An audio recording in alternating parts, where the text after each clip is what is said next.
Hello मेरे प्यारे दोस्तों, मैं हूं Shubham from learn of the free learning platform, जहां पर आप फिजिक्स केमिस्ट्री मैथ्स बायोलॉजी सब कुछ पढ़ सकते हो, वो भी absolutely for free at learnerhub.com। तो चलो शुरू करते हैं।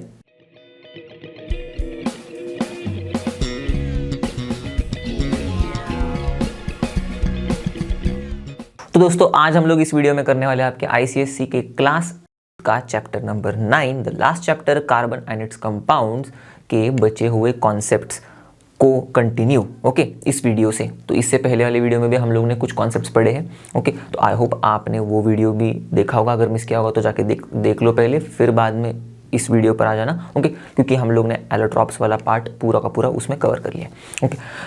तो बिना टाइम वेस्ट किए शुरू करते हैं एंड लेट्स रॉक।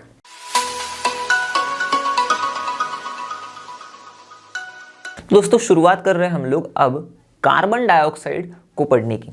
अब कार्बन डाइऑक्साइड को पढ़ने की शुरुआत जब हम लोग, पहली चीज जो पढ़ने वाले इसमें वो है कैसे इसको प्रिपेयर करें।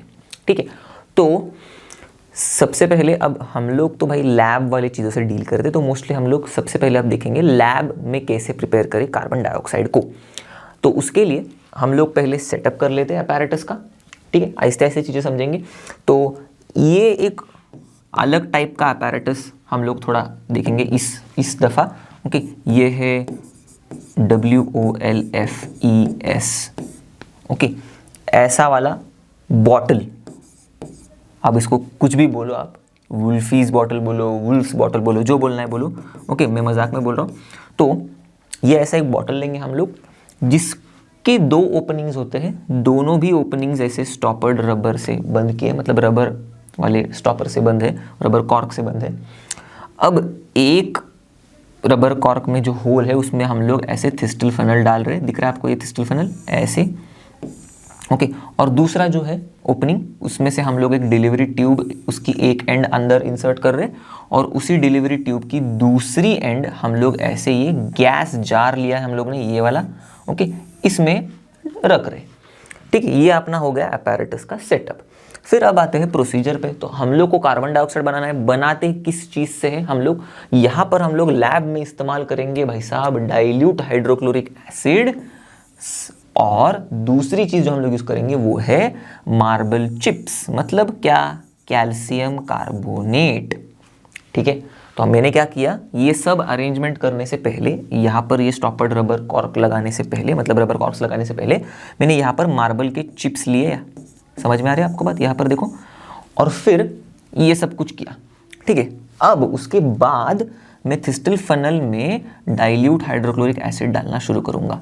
तो पोर करते करते मैं इस तरह से पोर करूँगा यहाँ पर इस बॉटल में, कि पूरा का पूरा हमारे मार्बल चिप्स डाइल्यूट एसिड से कवर हो जाए और थिस्टल फनल का एंड भी इस डाइल्यूट एसिड के अंदर ही डूबा रहे।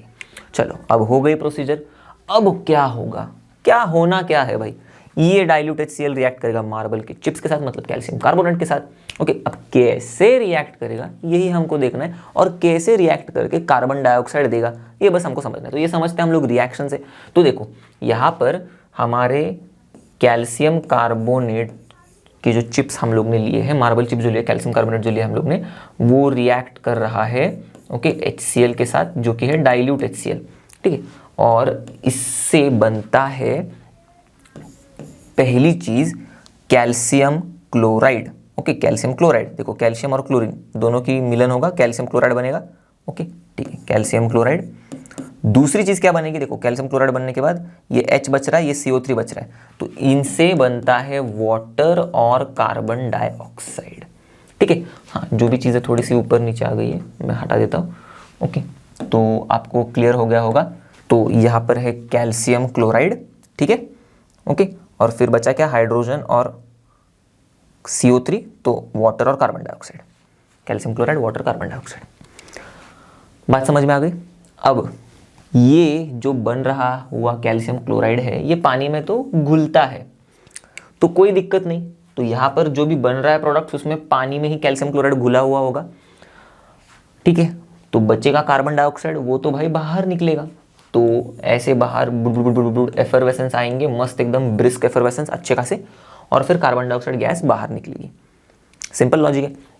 अब हम लोग क्या करेंगे, यहाँ से कार्बन डाइऑक्साइड गैस आएगी डिलीवरी ट्यूब से और यहाँ पर नीचे गैस जार में आ जाएगी। ओके, तो अब एक चीज़ हमको समझनी है कि भाई कार्बन डाइऑक्साइड जो है वो भारी है than the air, it's heavier than the air. तो क्या होगा, ये एयर जो होगा इस गैस जार में पहले कुछ भी नहीं है, पर आहिस्ते आहिस्ते क्या होगा, कार्बन डाइऑक्साइड की एंट्री होगी अंदर। तो ये क्या करेगा, जो एयर प्रेजेंट है इस गैस जार के अंदर, तो कार्बन डाइऑक्साइड तो भारी है, तो एयर से नीचे वाला लेयर जो होगा फॉर्म, वो कार्बन डाइऑक्साइड का होना शुरू हो जाएगा। क्योंकि कार्बन डाइऑक्साइड भारी है तो वो नीचे नीचे टपक टपक ऐसे, मतलब नीचे नीचे से धस जाएगा। तो कार्बन डाइऑक्साइड ऐसे ऐसे नीचे नीचे धस जाएगा, फिर ऐसे करते करते ज़्यादा ज़्यादा कार्बन डाइऑक्साइड आने लग गया, तो कार्बन डाइऑक्साइड का लेयर फॉर्म होने लगेगा जो एयर के लेयर के नीचे होगा। ये सपोज एयर का लेयर है तो इसके नीचे होगा। तो ऐसे करते करते ऐसे ऐसे ऐसे, मतलब थोड़ा थोड़ा स्लोली ग्रेजुअली, जैसे जैसे कार्बन डाइऑक्साइड का इनकमिंग आ रहा है, मतलब ज़्यादा ज़्यादा कार्बन डाइऑक्साइड बढ़ रहा है, वैसे वैसे कार्बन डाइऑक्साइड का लेयर बढ़ेगा और ऊपर ऊपर होगा एयर का लेयर। ओके, ऐसे। तो एक टाइम के बाद एयर का, मतलब ऐसे क्या हो रहा है इसमें हो रहा है कि भाई एयर ऊपर ऊपर ढकला जा रहा है। ओके, तो एयर का क्या हो रहा है, अपवर्ड डिस्प्लेसमेंट, करेक्ट। तो इसीलिए हम लोग कहते हैं upward displacement of air method से हम लोग कार्बन डाइऑक्साइड को कलेक्ट कर रहे हैं, अपवर्ड डिस्प्लेसमेंट ऑफ एयर। पर होता क्या है, आहिस्ते आहिस्ते ये एयर का कॉलम ऊपर ऊपर उठता है, मतलब एयर का लेयर ऊपर ऊपर आता है, और एक टाइम के बाद भाई गैस जार फुल हो जाएगा कार्बन डाइऑक्साइड से, एयर पूरी तरीके से बाहर आउट, खत्म, मिल गया हमें हमारा कार्बन डाइऑक्साइड। ठीक है, बात समझ में आ गई। अब यहाँ पर हम लोग, एक सवाल आता है, कैल्शियम कार्बोनेट ही क्यों इस्तेमाल करते हैं, दूसरे मेटल के कार्बोनेट्स क्यों नहीं? जवाब सिंपल सा है, दूसरे मेटल के कार्बोनेट से भी हमें कार्बन डाइऑक्साइड ही मिलेगा। अगर सोडियम कार्बोनेट लेंगे हम लोग, देखो सोडियम कार्बोनेट भी लिया हम लोग, ठीक है, तो ये भी हमें कार्बन डाइऑक्साइड देगा। पर क्यों नहीं ले रहे हम लोग? क्योंकि कैल्शियम कार्बोनेट जो है वो सस्ता है, इजीली अवेलेबल है। तो भाई बात ये इतनी सस्ती है, कार्बन डाइऑक्साइड सस्ता है, इजीली अवेलेबल, तो बात इसी से बढ़ा लेते हैं हम लोग, इसी से कार्बन डाइऑक्साइड बना लेते हैं। करेक्ट, सिंपल सी बात है। अब और एक इंटरेस्टिंग सा सवाल, ओके, ये थोड़ा सा मजेदार है कि भाई हम लोग डाइल्यूट सल्फ्यूरिक एसिड क्यों नहीं यूज करते? Why not dilute sulphuric acid? Dilute hydrochloric acid use किया ना, डाइल्यूट सल्फ्यूरिक एसिड क्यों नहीं? अब देखो, डाइल्यूट सल्फ्यूरिक एसिड से भी रिएक्शन कुछ ऐसे ही होगा। देखो, कैल्शियम कार्बोनेट लिया, डाइल्यूट सल्फ्यूरिक एसिड की बात चल रही है यहाँ पर। ओके, हाँ, एक डिस्क्लेमर दे दूँ, जो भी रिएक्शंस दिखेंगे आपकी जिम्मेदारी है उनको बैलेंस करना। ओके, क्योंकि मैं बैलेंस अगर करते रहूँगा यहाँ पर तो बेसिक सी चीज़ें हम लोग ने बहुत पहले ही पढ़ चुके हैं, तो आपको प्रैक्टिस मिल जाएगी। मैं बैलेंस नहीं करूँगा तो दूसरी बात, मैं अपना टाइम बचेगा, तो जो भी टाइम हम लोग वीडियो देखने में इन्वेस्ट कर रहे हैं, ओके, वीडियो लेक्चर देखने में इन्वेस्ट कर रहे हैं, उसमें से हम लोग मैक्सिमम आउटपुट निकाल पाएंगे। ठीक है, तो वैसे ही calcium carbonate dilute sulphuric acid के साथ भी रिएक्ट करके क्या देगा, कैल्शियम सल्फेट और वाटर और कार्बन डाइऑक्साइड। ठीक है, तो देखो कैल्शियम सल्फेट और वाटर और कार्बन डाइऑक्साइड दिख रहा है। देखो, ये कैल्शियम सल्फेट के साथ भाग गया, फिर ये हाइड्रोजन और कार्बन और ऑक्सीजन मिलके वाटर और कार्बन डाइऑक्साइड बनाएंगे। तो कैल्शियम सल्फेट, वाटर और कार्बन डाइऑक्साइड। पर ये कैल्शियम सल्फेट जो फॉर्म होगा ना, ये पानी के अंदर इनसोल्यूबल है, घुलता नहीं है। तो होगा क्या, जिससे आहिस्ते आहिस्ते रिएक्शन होगा, स्लोली ग्रेजुअली रिएक्शन होगा, तो कैल्शियम कार्बोनेट जो फॉर्म होगा वो पानी में घुल नहीं रहा है, तो वो डिपॉजिट होना शुरू होगा। ओके, और ऐसे डिपॉजिट होते होते होते होते वो पूरा का पूरा हमारे कैल्शियम कार्बोनेट जो हमारे मार्बल के चिप्स नीचे है, ओके, यहाँ पर देखो नीचे है, इनको कवर कर देगा हमारा कैल्शियम सल्फेट, ऐसे कवर कर देगा पूरा का पूरा। तो होगा क्या, तो रिएक्शन आगे बढ़ नहीं पाएगा, क्योंकि ये डाइल्यूट सल्फ्यूरिक एसिड जो है यहाँ तक पहुँच नहीं पाएगा। अब किस तक, कैल्शियम कार्बोनेट तक, क्योंकि ये पूरी की पूरी लेयर फॉर्म कर देगा ऊपर कैल्शियम सल्फेट, तो रिएक्शन रुक जाएगा। तो कार्बन डाइऑक्साइड का फॉर्मेशन भी मतलब अच्छे से नहीं होगा, इन शॉर्ट। ओके, या फिर ऐसे बोल सकते हैं हम लोग कि ये लेयर फॉर्म होने की वजह से दिक्कतें आएंगी, इन शॉर्ट। क्यों? क्योंकि ये लेयर फॉर्म होने की वजह से सल्फ्यूरिक एसिड कॉन्टैक्ट में नहीं आएगा हमारे कैल्शियम कार्बोनेट के। तो सल्फ्यूरिक एसिड, अगर डाइल्यूट सल्फ्यूरिक एसिड नहीं आएगा कांटेक्ट में ज़्यादा अच्छे से कैल्शियम कार्बोनेट से, ओके, या फिर ऐसी दिक्कतें आ रही इनके कांटेक्ट में आने की, तो इनकी रिएक्शन तो होगी नहीं, तो कार्बन डाइऑक्साइड बनेगा नहीं। समझ में आ गई बात? या फिर जो कार्बन डाइऑक्साइड हमें बनाना है, ओके, थोड़ा बहुत अगर सपोज डाइल्यूट सल्फ्यूरिक एसिड पहुंच भी गया तो भी थोड़ा बहुत ही कार्बन डाइऑक्साइड बनते रहेगा। ओके, तो पूरी की पूरी रिएक्शन हैम्पर हो रही है इससे, इसीलिए हम लोग डाइल्यूट सल्फ्यूरिक एसिड नहीं यूज़ करते। बात क्लियर हो गई? क्योंकि कैल्शियम सल्फेट इनसोल्यूबल इन पानी। चलो आगे बढ़ते हैं, फिजिकल प्रॉपर्टीज देखते हैं कार्बन डाइऑक्साइड की। शुरुआत करेंगे नेचर से। तो भाई कलरलेस है, देख नहीं सकते हम लोग, ठीक है, चलो तुम बेटा देख नहीं सकते कार्बन डाइऑक्साइड को। ओडरलेस है, सूंघ नहीं सकते, तो बेटा तुम सूंघ भी नहीं सकते। और इंटरेस्टिंग सी बात है, कार्बन डाइऑक्साइड गैस को फेंट या फिर स्लाइट ओके सार टेस्ट है, तो बहुत बढ़िया सी चीज़ है। तो भाई हाँ, तुम थोड़ा बहुत सार टेस्ट से पहचान सकते हो कि भाई कार्बन डाइऑक्साइड गैस है, ठीक है। फिर बहुत बढ़िया चीज़, नॉन पॉइजनस है हमारा कार्बन डाइऑक्साइड, पर अगर ज़्यादा मात्रा में रहेगा तो सांस लेने में तकलीफ होगी, सफोकेशन जैसी चीज़ें होगी, ओके, बट एक्सेस से सफोकेशन होगी। फिर डेंसिटी कार्बन डाइऑक्साइड की क्या है भाई, हमें अभी देखा था, एयर से ज़्यादा डेंस है, एयर से हेवियर है, इसलिए निचला वाला लेयर फॉर्म करता है, ओके। तो लगभग 1.5 गुना ज़्यादा हेवियर है, okay, 1.5 times heavier than the air. कब? ऑर्डिनरी कंडीशंस में। फिर सोल्यूबिलिटी की बात करें तो भाई अच्छा खासा, मतलब फेयरली सोल्यूबल है पानी में, ठीक है, फेयरली सोल्यूबल इन वाटर। और इसकी सोल्यूबिलिटी हम लोग बढ़ा भी सकते हैं अगर हम लोग प्रेशर बढ़ा दें। तो जब हम लोग कार्बन डाइऑक्साइड को डिजोल्व करने की कोशिश कर रहे हैं पानी में, तो ऊपर से अगर हम लोग ज़्यादा प्रेशर डालेंगे तो कार्बन डाइऑक्साइड ज़्यादा डिजोल्व होगा। और यही किया जाता है आपके कार्बोनेटेड ड्रिंक्स में, जिनको आप एकदम मस्त चुस्किया लेके पीते हो, उसमें भर भर के कार्बन डाइऑक्साइड होता है, ओके। तो अच्छा नहीं होता सेहत के लिए, तो लिमिट में ही पीना चाहिए। कभी कभार एकदम ठीक है, नहा पियो तो बढ़िया, ओके। पर मुझे पता है आपको कोक के बिना कैसे जियोगे ना आप, बर्गर है, पिज़्ज़ा है, तो कोक तो चाहिए भाई, हाँ है ना। तो ऐसे चलते रहते हैं, छोड़ो कोई बात नहीं, सबकी अपनी अपनी टेस्ट होती है, पर ट्राई करना अवॉइड करने की, क्योंकि बिल्कुल अच्छा नहीं होता सेहत के लिए, क्योंकि ठूस ठूस के कार्बन डाइऑक्साइड भरा हुआ होता है उसमें अंदर, ओके। तो फेयरली सोल्यूबल है इन वाटर, प्रेशर के साथ, मतलब प्रेशर बढ़ाएंगे तो कार्बन डाइऑक्साइड और ज़्यादा सोल्यूबल हम लोग कर सकते हैं पानी में, ठीक है। चलो फिर हाँ, solubility increases with increase in the pressure. फिर लिक्विफैक्शन एंड सॉलिडिफैक्शन। तो यहाँ पर सॉलिडिफिकेशन, तो यहाँ पर देखो कार्बन डाइऑक्साइड को हम लोग लिक्विफाई कर सकते हैं, लिक्विड कार्बन डाइऑक्साइड में बदल सकते हैं, और फिर लिक्विड कार्बन डाइऑक्साइड को हम लोग बदल सकते हैं सॉलिड कार्बन डाइऑक्साइड में, जिसको कहते हैं हम लोग ड्राई आइस। और ये जो ड्राई आइस है, इसकी खास बात ये है कि ये डायरेक्टली सॉलिड जो होता है ना, ये ड्राई आइस तो सॉलिड स्टेट में, ये लिक्विड स्टेट में नहीं बदलता, ओके। लिक्विड कार्बन डाइऑक्साइड नहीं बनता, ये डायरेक्टली कार्बन डाइऑक्साइड गैस में बदल जाता है, ओके। तो सॉलिड से गैस में डायरेक्टली बदलने वाले सब्सटेंसेस को हम लोग क्या कहते हैं? Sublimable substances. तो ये सब्लिमेशन शो करता है, ओके। सिंपल सा लॉजिक था यहाँ पर, इंटरेस्टिंग सी चीज़ें। बढ़ते हैं केमिकल प्रॉपर्टीज पर। तो एक एक करके हम लोग केमिकल प्रॉपर्टीज कार्बन डाइऑक्साइड की भी पढ़ना शुरू करेंगे। भाई साहब, सबसे पहले है कंबस्टिबिलिटी। बहुत ही बढ़िया इंटरेस्टिंग सी प्रॉपर्टी कार्बन डाइऑक्साइड की ये है कि भाई ये खुद कंबस्टिबल गैस नहीं है, मतलब ये खुद जलता नहीं है, ओके। और जलने को सपोर्ट भी नहीं करता, ठीक है। नीदर सपोर्ट्स, मतलब it's neither a combustible gas, खुद जलता नहीं है, देखो, नीदर अ कंबस्टिबल गैस, खुद नहीं जलता, नॉर सपोर्ट्स कंबशन, जलने को सपोर्ट भी नहीं करता, ठीक है। पर इंटरेस्टिंग सी बात यह है, इसमें एक्सपेरिमेंट से हम लोग देखने की कोशिश करेंगे कि भाई कैसे, ओके, कार्बन डाइऑक्साइड सपोर्ट नहीं करता कंबशन को, वो समझ में आ जाएगा। प्लस इंटरेस्टिंग सी बात ये बोलने वाला था कि ये भी समझ में आएगा कि कार्बन डाइऑक्साइड हेवियर भी है एयर से, ओके। थोड़ा बहुत लॉजिक से देखो, अब क्या करेंगे हम लोग, एक ऐसे गैस जार लिया मैंने, ओके। इसमें तो भाई एयर है, क्योंकि एयर इज प्रेजेंट एवरीवेयर, तो गैस जार मैंने ऐसे अगर ले लिया तो इसके अंदर एयर गया, एयर तो है। फिर मैं क्या करूँगा, इसमें ना ऐसे कैंडल मैंने जलाई, ठीक है, गैस जार में मैंने ऐसे कैंडल जलाई, ठीक है। तो अब यहां पर ये कैंडल जब मैंने जलाई, तो मैं क्या करूंगा, एक दूसरा गैस जार लूंगा, गैस जार जिसमें कार्बन डाइऑक्साइड भरा हुआ है, और मैं इस गैस जार से कार्बन डाइऑक्साइड दूसरे ये जिसमें कैंडल है उसमें मैं डाल दूंगा, ठीक है। तो धीरे धीरे क्या होगा, कार्बन डाइऑक्साइड जो है, क्योंकि वो हेवियर है देन द एयर, तो वो एयर को पुश करेगा ऊपर ऊपर ऊपर ऊपर ऊपर ऊपर, और ऐसे करके करके एयर को बाहर निकाल देगा। आपको पता ही है अपवर्ड डिस्प्लेसमेंट ऑफ एयर कैसे होता है।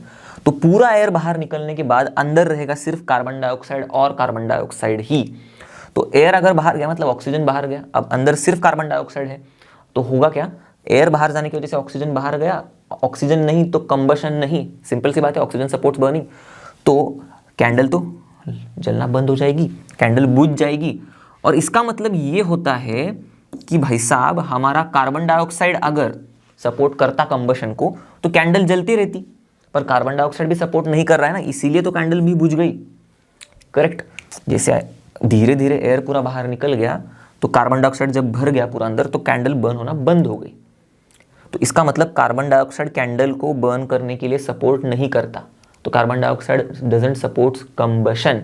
ओके, तो देखो, तो कंबशन का सपोर्टर तो नहीं है वो, पहली बात। और दूसरी बात, ये खुद भी तो नहीं जल रहा है, तो कंबस्टिबल गैस भी नहीं है, तो इसीलिए देखो neither combustible gas nor supports combustion. ठीक है, क्लियर हो गई। अब आगे बढ़ते हैं। कार्बन डाइऑक्साइड की हम लोग लिटमस पेपर पर, मॉइस्ट लिटमस पेपर पर, फॉर एग्जाम्पल अगर मैं यहां पर सपोज रेड लिटमस पेपर लेता हुआ ऐसे में रेड लिटमस पेपर मैंने लिया, ठीक है, चलो, तो ऐसे ये रेड लिटमस पेपर को मैंने मॉइस्ट किया, मतलब थोड़ा सा पानी इसको लगा दिया ऐसे ऊपर ऊपर से, और ऐसे ही मैंने एक ब्लू लिटमस पेपर भी लिया, ठीक है, चलो, ये ब्लू लिटमस पेपर मैंने लिया और इसको भी मैंने ऐसे पानी लगा दिया थोड़ा, इसको भी मैंने मॉइस्ट कर दिया। समझ में आ गई लिटमस पेपर को मॉइस्ट कैसे करते हैं? तो एक्शन ऑन, मतलब मॉइस्ट लिटमस पेपर मतलब क्या होता है, सिंपली पानी लगा दो मॉइस्ट हो गया। तो action on litmus paper moist वाला क्या होता है, जब हम लोग कार्बन डाइऑक्साइड गैस को इसके कॉन्टैक्ट में लेके आएंगे तो रेड लिटमस को तो कुछ नहीं होगा भाई, रेड लिटमस तो रेड ही रहेगा, ओके, कोई चेंज नहीं। पर ब्लू लिटमस जो है, जहां पर हम लोग कार्बन डाइऑक्साइड, सपोज इतने पार्ट तक हम लोग ने कार्बन डाइऑक्साइड को एक्सपोज किया, मतलब कार्बन डाइऑक्साइड एक्सपोज किया इस ब्लू लिटमस पेपर पे, तो इतना जो पार्ट है कि ऐसे रेड हो जाएगा। ओके, तो अगर ब्लू लिटमस रेड हो गया मतलब ब्लू टू रेड, इसका चेंज का मतलब होता है कि भाई अपना सब्सटेंस जो है एसिडिक है नेचर में। ओके, तो देखो blue to red, carbon dioxide है अपना एसिडिक इन नेचर। क्लियर हो गई बात? इंटरेस्टिंग सी थी। ओके, चलो आगे बढ़ते हैं। अगला वाला हम लोग प्रॉपर्टी देखते हैं। ये हो गया action on litmus paper moist. हाँ, फिर लाइम वाटर के साथ का कार्बन डाइऑक्साइड का नाता तो ऐसे वो कहो कि भाई मतलब खत्म ही नहीं होगा। आप जितने मतलब कहीं ना कहीं इसका पाला पड़ेगा ही, कहीं ना कहीं आप तो सीखोगे। अब लाइम वाटर के साथ की कहानी बहुत इंटरेस्टिंग है। देखो, लाइम वाटर सबसे पहले होता है कैल्शियम हाइड्रोक्साइड का एक्वियस सॉल्यूशन, मतलब पानी के साथ कैल्शियम हाइड्रोक्साइड का सॉल्यूशन। तो आप देखो, अब जब भी कैल्शियम हाइड्रोक्साइड डालोगे पानी में तो वो स्पेरिंगली सोल्यूबल होता है, अच्छे से सोल्यूबल नहीं होता, तो कुछ ही मात्रा में कैल्शियम हाइड्रोक्साइड डिजोल्व हो जाता है पानी के अंदर।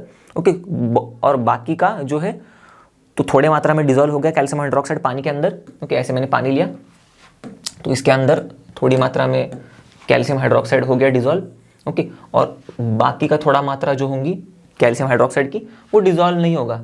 ओके, वह ऐसी पानी के अंदर तैरता रहेगा, सस्पेंशन कहेंगे हम लोग उसको। तो जितना भी पार्ट, मतलब जितना भी ऐसा क्लियर सॉल्यूशन दिख रहा होगा ना हमको, वो अगर हम लोग निकाल ले दूसरे चीज में तो उसको कहते हैं हम लोग लाइम वाटर, क्लियर सॉल्यूशन को एकदम।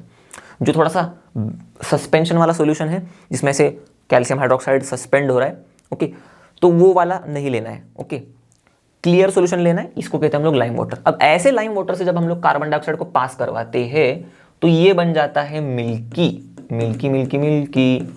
ओके, मतलब ऐसे थोड़ा सा वाइटिश होना लगता है, क्लियर लाइम वाटर बन जाता है मिल्की।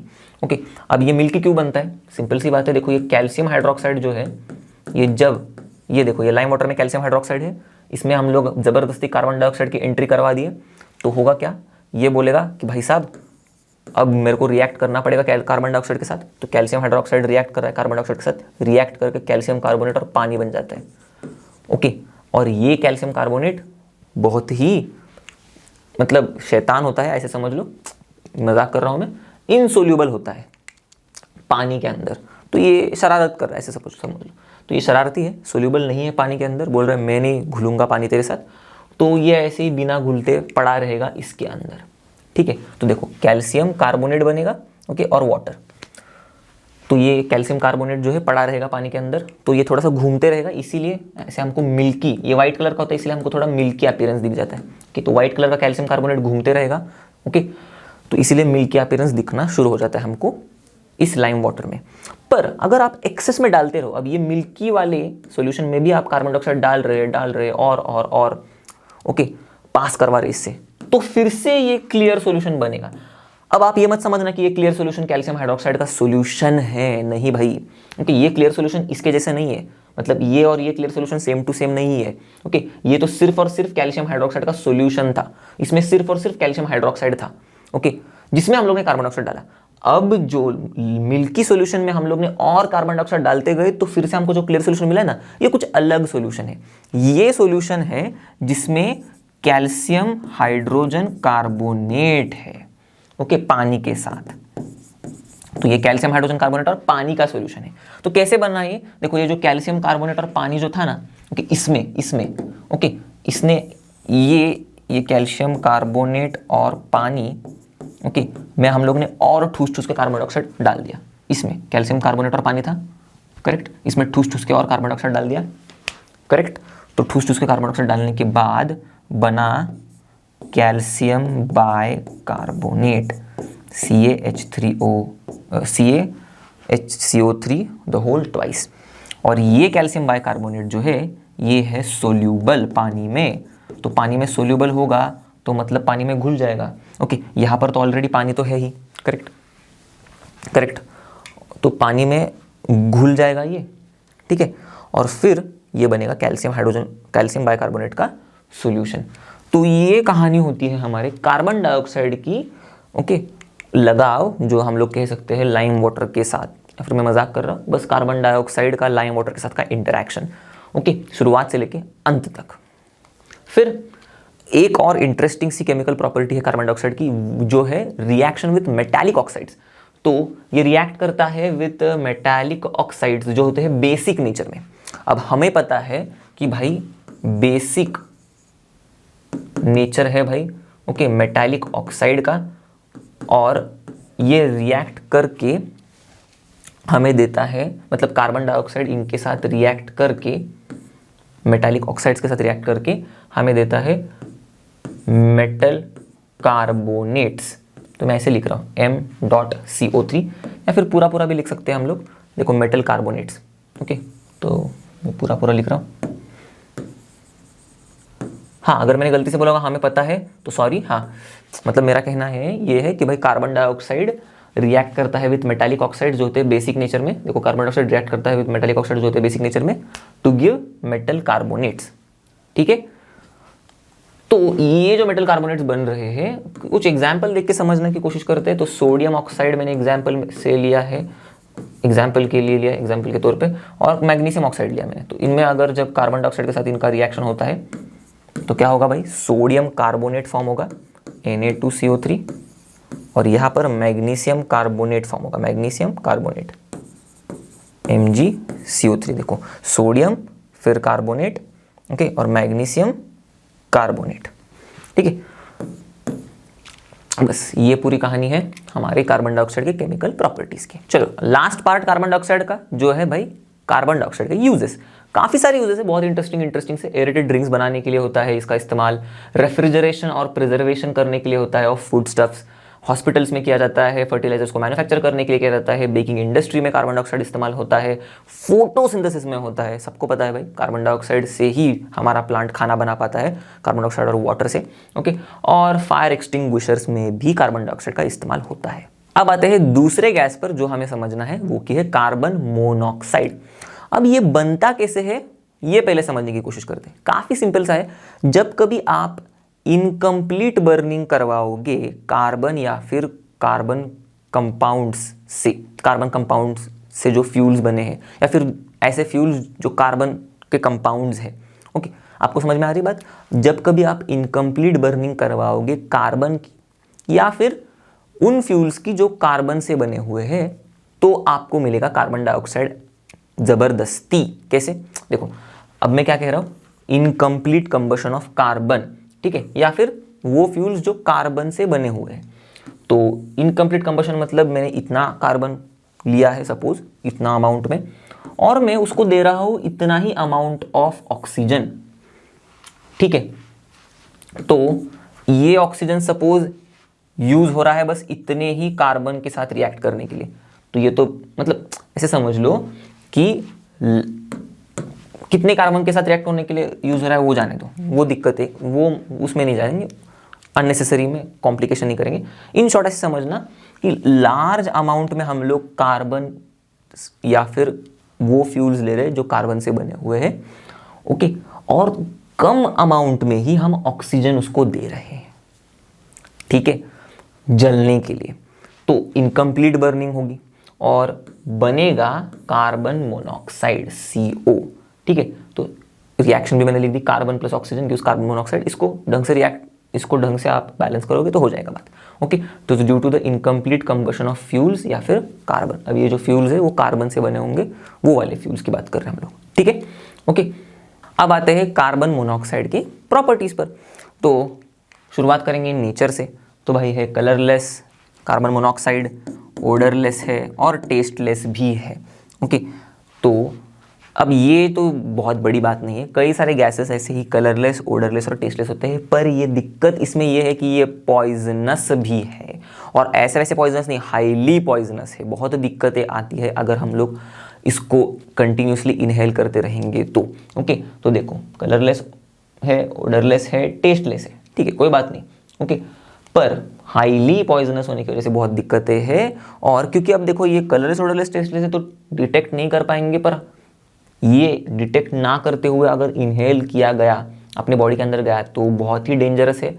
अब ये डेंजरस होने के वजह से, ओके, बहुत ही डेंजरस होने की वजह से हम लोग इसको साइलेंट किलर बोलते हैं। क्यों? क्योंकि डिटेक्ट तो नहीं कर सकते हम लोग इसको, तो साइलेंटली इंसान को किल कर देगा। अंदर जाएगा तो हाईली पॉइजनस है तो किल कर देगा। समझ में आ गई बात? क्यों भाई इसको साइलेंट किलर बोलते हैं, ओके। इंटरेस्टिंग सा याद भी रखना, कार्बन मोनोऑक्साइड से बच के रहना, रे बाबा बच के रहना, ओके। तो सोल्यूबिलिटी में कार्बन मोनोऑक्साइड भाई very sparingly soluble in water, ठीक है, बहुत कम सोल्यूबल है पानी में। इसके अलावा थर्मली स्टेबल है, बहुत अच्छा खासा थर्मली स्टेबल है, okay. Does not decompose even at higher temperature, तो कार्बन मोनोऑक्साइड टूटता नहीं है into carbon and oxygen even at higher temperature, ठीक है। Does not decompose even at higher temperatures, टूटता नहीं है हायर टेम्परेचर पर भी। और कंबस्टिबल है, okay, Burns with a blue flame in the air, okay, Burns with blue flame in the air, ऐसे वाले।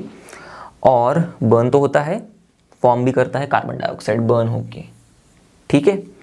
क्लियर हो गई बातें? ओके। सो कंबस्टिबल है, जल सकता है, मतलब जल सकता है ये gas, okay, and Burns with the blue flame in the air producing carbon dioxide. Clear? दूसरी बात, भले कंबस्टिबल है गैस, पर ये सपोर्ट नहीं करता कंबशन को, नॉन सपोर्टर ऑफ कंबशन, जैसे कि कार्बन डाइऑक्साइड है वैसे ही। क्लियर? अब कार्बन मोनोऑक्साइड का एक इंटरेस्टिंग सा एप्लीकेशन हम लोग समझेंगे, ओके, जो कि है इसका इस्तेमाल किया जाता है as a reducing agent in the extraction of iron, okay, from, इससे जब हम लोग आयरन का एक्सट्रैक्शन कर रहे हैं फ्रॉम Fe2O3, तब कार्बन मोनोऑक्साइड का इस्तेमाल होता है। कैसे होता है? हम लोग आयरन, ये जो मतलब एक्सट्रैक्शन ऑफ आयरन चल रही है, सपोज, सब समझ लो, मतलब ऐसे सिंपल समझ लो, इसका इस्तेमाल होता है एज अ रिड्यूसिंग एजेंट जब हम लोग एक्सट्रैक्शन करते हैं आयरन का, ओके। अब कैसे इस्तेमाल होता है वो समझते हैं, ओके, वो सब जाने दो, किससे हो रहा है, क्या हो रहा है, कैसे इस्तेमाल होता है वो उस पर ध्यान दो। तो हम लोग क्या करते हैं, आयरन के ऑक्साइड, ओके, को लिया हम लोग ने, कार्बन मोनोऑक्साइड से इसको हम लोग कर रहे हैं इसकी मुलाकात। तो मुलाकात जब होती है तब कार्बन मोनोऑक्साइड चुपके से, चोरी से इससे ऑक्सीजन चुरा लेता है। तो बचाएगा क्या फिर?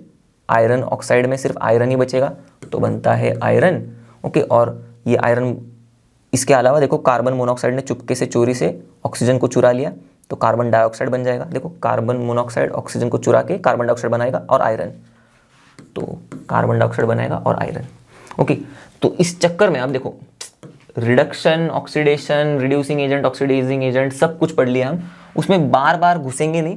एक सिंपल सा लॉजिक बता देता हूं मैं आपको, बस रिडक्शन मतलब addition of hydrogen, removal of oxygen, ठीक है। रिडक्शन, एडिशन ऑफ हाइड्रोजन, उल्टा रिमूवल ऑफ ऑक्सीजन।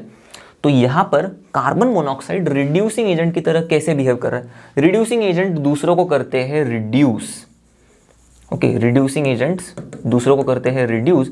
रिड्यूस करना मतलब होता है ऐड करना हाइड्रोजन या फिर ऑक्सीजन रिमूव करना। मतलब रिड्यूसिंग एजेंट्स होंगे ऑक्सीजन रिमूवर्स या फिर हाइड्रोजन सप्लायर्स, ऐसे बोल सकते हैं हम लोग, क्योंकि एडिशन ऑफ हाइड्रोजन मतलब हाइड्रोजन सप्लाई करना पड़ेगा, रिमूवल ऑफ ऑक्सीजन मतलब ऑक्सीजन रिमूवर होने चाहिए।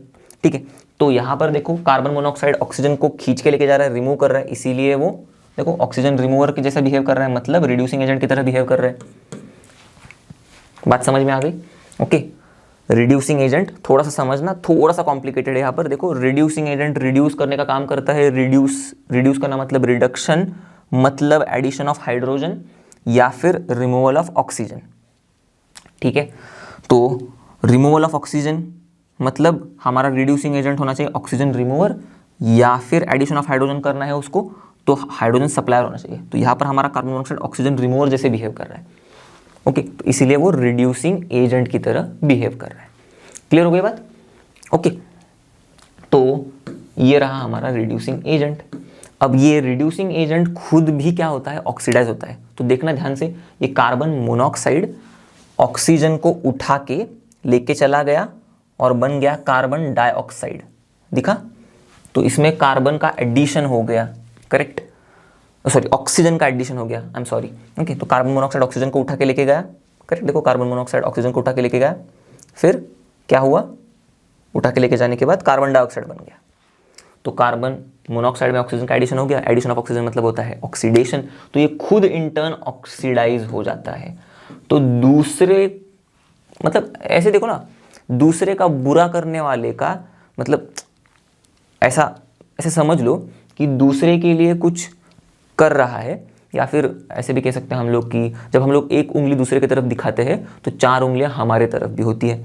वैसे ही जब कार्बन मोनोऑक्साइड दूसरे को रिड्यूस करने का काम कर रहा है, उस चक्कर में वो खुद ऑक्सीडाइज हो रहा है इनटू कार्बन डाइऑक्साइड। ओके, अब दूसरे को रिड्यूस कर रहा है मतलब किसको रिड्यूस कर रहा है? इस आयरन के ऑक्साइड को रिड्यूस कर रहा है। रिड्यूस कर रहा है हमारा ही फायदा कर रहा है, क्योंकि रिड्यूस करके ये क्या कर रहा है? ऑक्सीजन को रिमूव कर रहा है, ऑक्सीजन को हटा रहा है। ओके, तो रिमूवल ऑफ ऑक्सीजन, रिडक्शन, तो ऑक्सीजन को हटाया।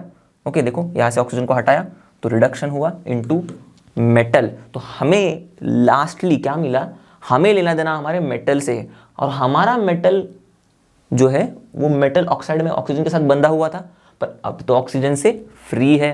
तो ये ही बात हमें करनी है, बस हमें ये चाहिए, हमें हमारा मेटल फ्री करके चाहिए। इसी को तो हम लोग कहते हैं एक्सट्रैक्शन ऑफ द मेटल। तो एक्सट्रैक्शन ऑफ आयरन में इस तरह से कार्बन मोनोऑक्साइड का इस्तेमाल होता है। ओके, चलो कुछ क्वेश्चंस पर आते हैं। पहला, why is carbon monoxide called silent killer? Okay, तो थोड़ी देर पहले हम लोगों ने देखा था कार्बन मोनोऑक्साइड को साइलेंट किलर क्यों बोलते हैं। क्योंकि भाई हम लोग उसको डिटेक्ट नहीं कर सकते, क्योंकि वो कलरलेस है, ओडरलेस है, टेस्टलेस है। और डिटेक्ट नहीं कर सकते इतना ही नहीं, क्योंकि हम लोग उसको डिटेक्ट नहीं कर सकते और वो पॉइजनस है, तो अंदर चला गया तो समझ में भी नहीं आएगा, तो साइलेंटली अंदर चला गया, पॉइजनस है तो साइलेंटली मार दे, इसलिए साइलेंट किलर, खत्म। ओके, बात समझ में आ गई। फिर नेक्स्ट है, in the lab preparation of carbon dioxide, जो हम लोग ने देखा था, carbon dioxide is collected by dash displacement of the air.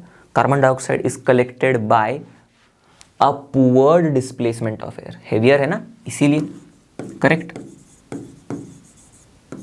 Okay, तो बात समझ में आ गई। ओके, साइलेंट किलर इसको क्यों बोलते हैं? क्योंकि सिंपल है, इसको हम लोग डिटेक्ट नहीं कर सकते, कलरलेस, ओडरलेस, टेस्टलेस है। ओके, और बिना डिटेक्ट किए अंदर चला गया साइलेंटली तो पॉइजनस भी है, इसीलिए किल कर देगा। ओके, तो इसीलिए साइलेंट, डिटेक्ट ना करते हुए अंदर जाएगा, और पॉइजनस है तो किल करेगा, तो साइलेंट किलर। ठीक है, तो दोस्तों इसी के साथ हम लोग आए हैं इस वीडियो के एंड पर, और आई होप आपको चीज़ें समझ में आई होंगी, आपको मज़ा आया होगा मेरे साथ पढ़ने में। और मैं ये बता दूं कि आपका ये जो लास्ट चैप्टर है क्लास 8 का कार्बोनेट्स कंपाउंड, ये भी हो गया है कंप्लीट, और इसके साथ आपका क्लास 8 का सिलेबस हो गया है कंप्लीट। तो मिलते हैं अगले साल क्लास 10 में पहले चैप्टर के साथ। तब तक के लिए पढ़ते रहो। All the best for your exams. Stay tuned, bye bye and have a great day.